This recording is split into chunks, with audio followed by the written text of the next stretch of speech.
Not all victims of domestic violence are women, and not all perpetrators are men.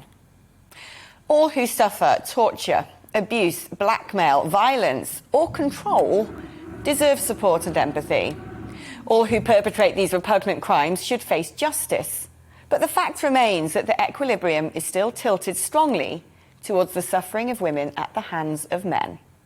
And yes, thankfully, most men are wonderful, respectful, and decent. But does it surprise you that in 2021 we are still having this conversation? As attitudes and social structures evolve and cultures modernise, you would expect to see significant improvements in this area. Yes, we acknowledge that barbarism and medieval attitudes are still rife in other countries, but we become incredibly prickly and defensive when the mirror reflects our own culture.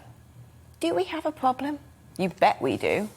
Even a superficial scan of the headlines exposes that women in the UK have every reason to still feel unprotected, disrespected, and tragically distrustful of those we would expect to be able to turn to in our hour of need.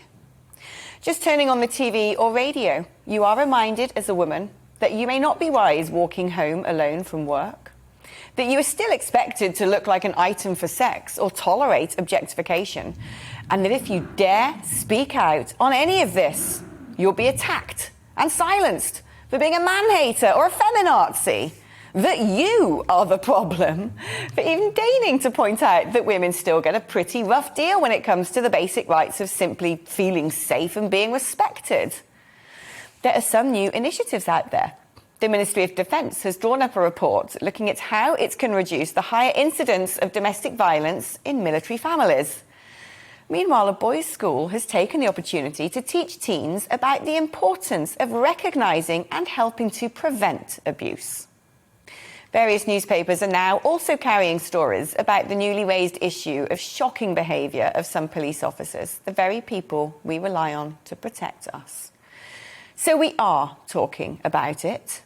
But why are things not getting any better? The old adage goes that it takes an entire village to raise a child. Well, surely it takes an entire nation to protect a woman.